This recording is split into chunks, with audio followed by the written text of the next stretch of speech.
Relation में सबसे important बात है कि आपको ऑर्डर पेयर के बारे में मालूम होना चाहिए।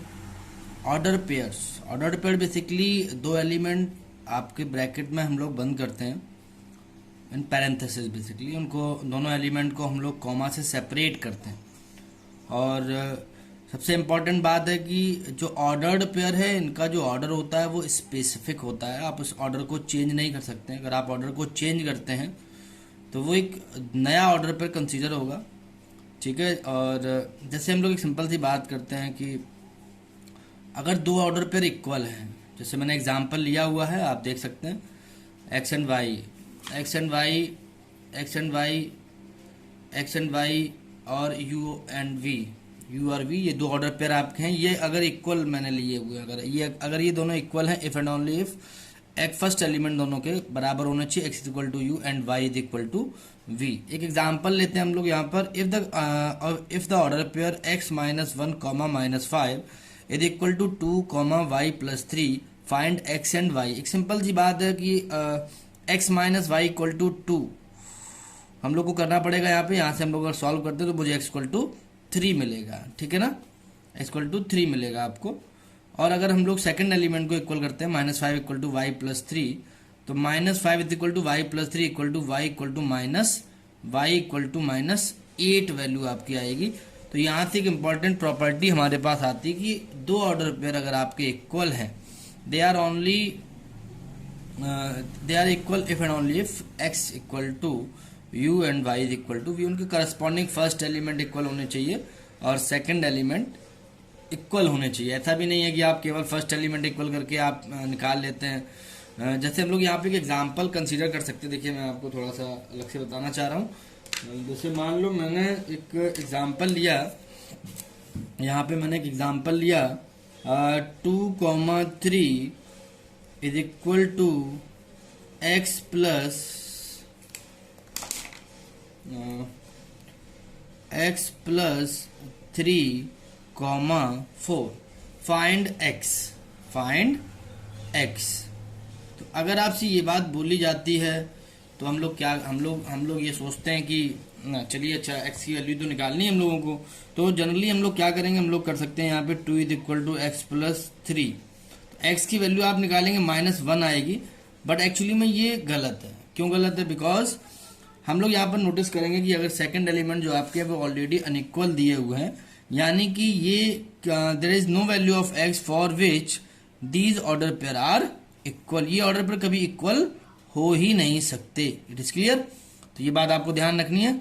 दूसरी इंपॉर्टेंट बात क्या है, आगे हम लोग जो पढ़ते हैं उसमें हम लोग आते हैं, हम लोगों को रिलेशन पढ़ने से पहले आपको एक टर्म आपको मालूम होना चाहिए, it is Cartesian product. Cartesian product क्या है? कार्टेशियन प्रोडक्ट आपका दो सेट, आपको अगर कोई भी दो नॉन एम्प्टी सेट्स अगर दिए गए हैं ए एंड बी, ए और बी से रिलेटेड जितने भी ऑर्डर पेयर होते हैं उनका जो कलेक्शन बनता है, कलेक्शन ए के सारे एलिमेंट को हम बी से रिलेट कराते हैं, बी के सारे एलिमेंट के साथ हम रिलेट कराते हैं, उनसे जो कलेक्शन बनता है, जितने भी हमारे ऑर्डर्ड पेयर बनते हैं उनका जो कलेक्शन हम करते हैं, उस कलेक्शन को हम लोग A cross B Cartesian product बोलते हैं for two sets A and B. मैंने दिखाया हुआ है A cross B is equal to A comma B order pair आप लेते हैं जनरल, उसमें ए आपके होंगे for all A belongs to capital A and for all B belongs to capital B. ध्यान रखिएगा A cross B not equal to B cross A. B cross A क्या होगा? बी क्रॉस ए में जो आपका ऑर्डर पेयर होगा उसके respective element की पोजीशन चेंज हो जाएगी। सेकंड एलिमेंट आपका फर्स्ट एलिमेंट और फर्स्ट एलिमेंट आपका सेकंड एलिमेंट हो जाएगा। एक एग्जांपल लिया गया है, वन ए, एक सेट आपको दिया है मैंने A one comma two comma three, और दूसरा आपका सेट एक है बी फोर कॉमा फाइव। मैंने ए क्रॉस बी निकाला हुआ है। तो यहाँ पे देखिए, आप समझिए यहाँ पे कि वन को मैं बी के सारे एलिमेंट के साथ रिलेट कर रहा हूँ, यानी one comma four, one comma five. अब टू को मैंने रिलेट किया है two comma four, two comma five, फिर मैंने थ्री को रिलेट किया है तो three comma four, three comma five. इसी को मैं इन्वर्स करके लिख सकता हूँ बी क्रॉस ए में, बट मैंने समझने के लिए लिखा हुआ है कि अगर मैं बी क्रॉस ए लिखता हूँ तो बी के मैं पहले एलिमेंट फोर को अगर ए के सारे एलिमेंट से रिलेट करता हूँ तो हमारे जो ऑर्डर पेयर बनेंगे four comma one, four comma two, four comma three बनेंगे, और फाइव को जब हम रिलेट करते हैं तो five comma one, five comma two and five comma three बनेंगे। अब यहां से हमारे पास एक बेसिक स्टार्ट होता है रिलेशन क्या है बेसिकली। तो जो रिलेशन हम लोगों ने पढ़ा हुआ है पहले से, the relation R from set A to set B is a subset of A cross B. अगर दो सेट दिए गए हैं आपको ए और बी, तो ध्यान रखिएगा relation is always a subset of A cross B. A comma B belongs to R, अगर कोई भी ऑर्डर पेयर आपका रिलेशन में बिलोंग कर रहा है, इसका मतलब है कि A is related to B by relation R. R में एक सुटेबल एक सर्टेन कंडीशन दे रखी होगी जिससे ए और बी आपस में रिलेट होंगे। अब एक और सिंबल हमारा आता है A comma B not belongs to R. अगर कोई भी ऑर्डर पेयर अगर आपका ए कॉमा बी अगर रिलेशन में बिलोंग नहीं कर रहा है, इट मीन्स कि वो रिलेशन में नहीं है। दूसरी क्या बात है, हम लोग यहाँ पर तीन टर्म और पढ़ते हैं। पहला आपका है domain. Domain if a relation R A to B such that R is a subset of A cross B. एक हमने रिलेशन लिया हुआ है दो सेट के लिए, ए और बी हमारे वेल डिफाइंड सेट्स हैं। अगर एक रिलेशन मैंने आर बनाया हुआ है, R is a subset of A cross B. A comma B order pair हैं जो आपके रिलेशन में बिलोंग करते हैं, उस केस में डोमेन ऑफ रिलेशन क्या होगी, domain of relation is collection of first element. यानी कि ए कॉमा बी टाइप के जितने भी ऑर्डर पर आप वहां पर रिलेशन में मिलेंगे, उनके सभी फर्स्ट एलिमेंट को कलेक्ट करके जो सेट बनाते हैं, उस सेट को हम लोग डोमेन ऑफ रिलेशन बोलते हैं। दूसरा आपका है, नेक्स्ट आपका है रिलेशन। तो रिलेशन क्या है, सॉरी रेंज। रेंज क्या है, range is basically range of a relation, it is a collection of second element of, दिख रहा होगा आपको, second element of each order pair from a relation R। अगर a कॉमा b हमारा relation है, a comma b belongs to R है, तो b जो सेकेंड एलिमेंट आपके b है, तो रेंज में हम लोग second element each second element को कलेक्ट करते हैं, उसको सेट में हम लोग रखते हैं, उसको हम लोग रेंज बोलते हैं। रेंज बेसिकली आपका क्या, अगर हम relation A to B define करते हैं, अगर आपका relation A to B define है, तो बी जो रेंज आपका होगा it is the subset of B set. Codomain simple है, अगर आप कोई भी relation A to B define करते हैं, तो जो बी सेट आपका होगा उसको कोडोमेन ऑफ रिलेशन बोलते हैं। एक छोटा सा एग्जांपल लिया है, एक सेट मैंने लिया है A1 3 5 7, एक सेट बी लिया है 2 4 6 8 10 12।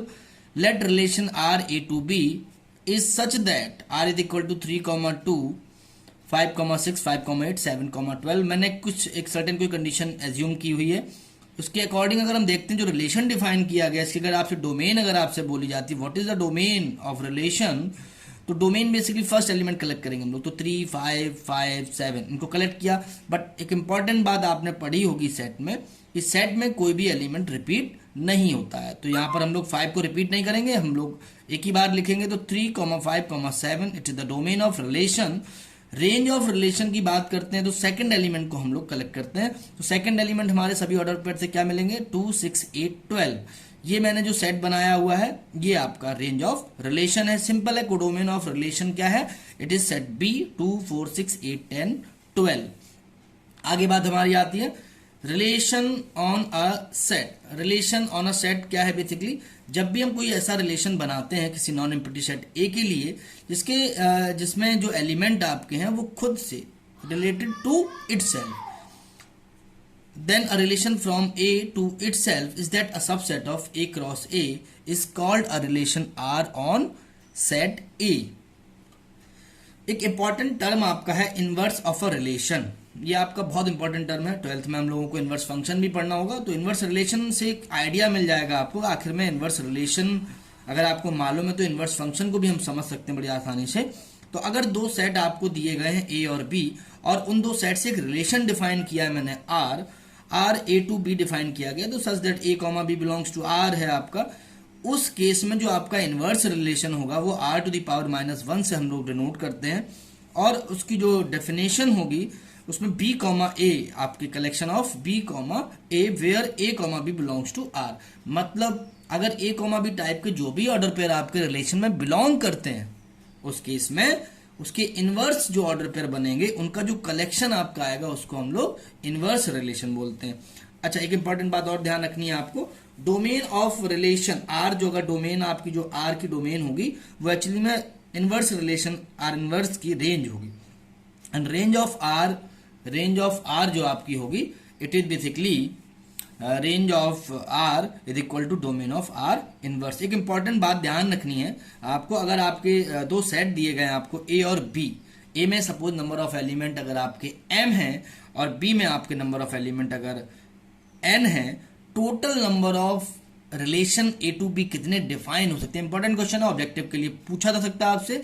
तो A to B total number of relation कितने बन सकते हैं। यहां पर एक इंपॉर्टेंट बात ध्यान रखिएगा कि एक्चुअली में ये जो रिलेशंस हम डिफाइन करते हैं वो कहां से करते हैं, they are subset of A cross B, और ए क्रॉस बी में total number of order pair कितने आएंगे, they are equal to M N, M into N. M क्या है, number of element in A, और एन क्या है, number of element in B.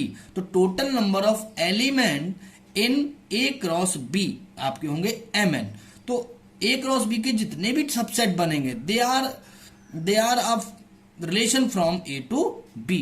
तो ए और क्रॉस बी के जो टोटल नंबर ऑफ सबसेट बनते हैं they are equal to 2 to the power M N. तो ये हमारे टोटल नंबर ऑफ रिलेशन बनेंगे from two set A and B. ध्यान रखिएगा, ए क्रॉस बी अगर रिलेशन हमारा R equal to A cross B है, उसको हम लोग बोलते हैं यूनिवर्सल रिलेशन। पढ़ेंगे आगे हम लोग यूनिवर्सल रिलेशन। और जो आपका फाई है इसको भी यहां पर इंक्लूड किया जाता है। फाई को हम लोग बोलते हैं वाइड या नल एम्प्टी रिलेशन। वेरी गुड, पर ध्यान से पढ़िएगा। कोई भी डाउट है तो आप मुझे मैसेज करके पूछ सकते हैं, कमेंट करिए। अब हमारे पास बात आती है टाइप ऑफ रिलेशन की। तो टाइप ऑफ रिलेशन देखिए क्या है। टाइप ऑफ रिलेशन में सबसे पहला हमारा, मैंने अभी बताया था आपको, वाइड रिलेशन। तो अगर आपका कोई भी सेट ए दिया गया है तो phi is a subset of A cross A. अगर फाई आपका subset of A cross A है, इसका मतलब फाई भी आपका एक रिलेशन होगा, is a subset of A cross A. तो फाई को यहां पर हम लोग बोलते हैं वाइड रिलेशन या एम्प्टी रिलेशन। ठीक है, एक एग्जांपल लिया है मैंने आपका, यहां पर एक सेट आपको दिया गया ए, 1 2 3 4 5 6 इसके एलिमेंट है। R is equal to A comma B, A and B belongs to capital A. Condition है हमारी रिलेशन की A minus B is equal to 14। तो यहां पर हम ऑब्जर्व कर सकते हैं कि ए क्रॉस ए में ए के किसी भी एलिमेंट को हम अगर ए के दूसरे एलिमेंट से रिलेट कराते हैं तो हम यहाँ ऑब्जर्व कर रहे हैं कि इन दोनों का डिफरेंस कभी भी 14 नहीं आ सकता। मैक्सिमम जो डिफरेंस आपका बन सकता है वो 1 और 6 से 5 बनेगा मैक्सिमम, है ना। तो यहाँ पर हम लोग समझ रहे हैं यहाँ पे कि एक्चुअली में यहाँ पर कोई भी ऐसा A comma B, A cross A का ऐसा कोई भी ऑर्डर पेयर नहीं होगा जो इसको सेटिस्फाई करे। इसलिए ये रिलेशन कैसा हो जाएगा, आपका एम्प्टी रिलेशन हो जाएगा। दूसरा आपका है universal relation. Universal relation simple है, मैंने बताया आपको, जब भी कोई रिलेशन आपका ऑन अ सेट ए हम डिफाइन करते हैं तो कोई भी रिलेशन आपका अगर ए क्रॉस ए के बराबर हो जाएगा, ए क्रॉस ए भी आपका सबसेट होता है ए क्रॉस ए का, तो A cross A is also a relation. और ए क्रॉस ए को जब आर, हमारा जो रिलेशन आर है, ये जब ए क्रॉस ए के बराबर होगा, इसको हम लोग universal relation on a set ए बोलते हैं। एक सिंपल सी बात है, मैंने एक सेट लिया हुआ ए इक्वल टू 1 2 3 4 इसके एलिमेंट है। रिलेशन मैंने डिफाइन किया हुआ A comma B belongs to R, A comma B belongs to A, absolute mod of A minus B greater than equal to 0। A और बी दोनों नंबर्स एंड टीजर्स हैं, no doubt. हम लोग यहाँ पर समझ सकते हैं कि ए क्रॉस ए का कोई भी ऑर्डर पर अगर हम लेते हैं तो उसके डिफरेंस, उसका जो डिफरेंस होता है, उसका जो एब्सोल्यूट वैल्यू होगी वो ऑलवेज पॉजिटिव होती है, ग्रेटर देन इक्वल टू 0 होगी। हम कोई भी ऑर्डर पेयर लेंगे, जैसे मैंने 1 1 लिया तो 1 माइनस 1 0 आएगा, इट इज इक्वल टू 0। 1 3 लेते हैं, 1 माइनस 3 ये -2 आएगा, लेकिन उसकी जो एब्सोल्यूट वैल्यू बनेगी इट इज 2, वो भी ग्रेटर देन 0 आएगी। तो यहाँ पर जो रिलेशन बना वो कैसा बना, यूनिवर्सल रिलेशन बना। इसके बाद हमारा आता है आइडेंटिटी रिलेशन। आइडेंटिटी रिलेशन क्या है, आइडेंटिटी रिलेशन बहुत इंपॉर्टेंट है, सिंपल है, समझ लीजिए। अगर आपका कोई भी एक सेट दिया गया आपको ए, हम लोग जनरली उसको अगर सेट ए के लिए बात करें तो आई ए से नोट करते हैं, it set to be identity relation if exactly A comma A belongs to I A for all A belongs to A. Important बात यहां पर मेरी ध्यान रखिएगा, ए के सभी एलिमेंट के लिए exactly A comma A belongs to I. ये फर्स्ट एलिमेंट और सेकंड एलिमेंट आपके बराबर होंगे। यानी कि यहां से कुछ चीजें आप पॉइंट आउट कर सकते हैं कि जो आइडेंटिटी रिलेशन आपका होगा, आइडेंटिटी रिलेशन में exactly number of order pair number of element in A के बराबर होंगे, क्योंकि जितने भी एलिमेंट आपके ए में होंगे उसके रिस्पेक्टिव ही हम उसको मैप कराएंगे। जैसे ए में अगर सपोज आपके 4 एलिमेंट हैं, मैंने सपोज एग्जांपल लिया हुआ है 1, 2, 3, 1, 2, 3 में 3 एलिमेंट हैं, तो सभी के लिए फॉर ऑल 1 के लिए ए कॉमा ए बनाएंगे तो 1, 1 बनेगा, 2 के लिए 2, 2, 3 के लिए 3, 3 बनेगा। एग्जैक्टली आइडेंटिटी रिलेशन किसी भी सेट के लिए यूनिक होता है, तो 1, 1, 2, 2, 3, 3 ये इसका आइडेंटिटी रिलेशन होगा। अच्छा, आइडेंटिटी रिलेशन में ध्यान रखिएगा, मैंने बोला एग्जैक्टली ए कॉमा, यानी कोई भी ऐसा ऑर्डर पेयर नहीं आ सकता है जिसमें फर्स्ट एलिमेंट और सेकंड एलिमेंट अलग अलग हों। तो यानी जो सेकंड एग्जांपल मैंने R2 रिलेशन लिया है उसमें 2, 3 आ रहा है, इसका मतलब ये रिलेशन आपका आइडेंटिटी रिलेशन नहीं है। तीसरा लिया है मैंने 1, 1, 2, 2, इसमें ए कॉमा ए की फॉर्म तो बन रही है, बट एक बात नोटिस करने वाली है कि सेट ए में एक एलिमेंट 3 है जिसके लिए 3, 3 हमारा रिलेशन में बिलोंग नहीं कर रहा है, इसलिए 3, 3 बिलोंग नहीं कर रहा है, तो ये आइडेंटिटी रिलेशन नहीं होगा। ध्यान रखिएगा सभी एलिमेंट के लिए ए कॉमा ए की फॉर्म ए कॉमा ए का जो ऑर्डर पेयर है वो आपका आइडेंटिटी रिलेशन में बिलोंग करना चाहिए। Thank you.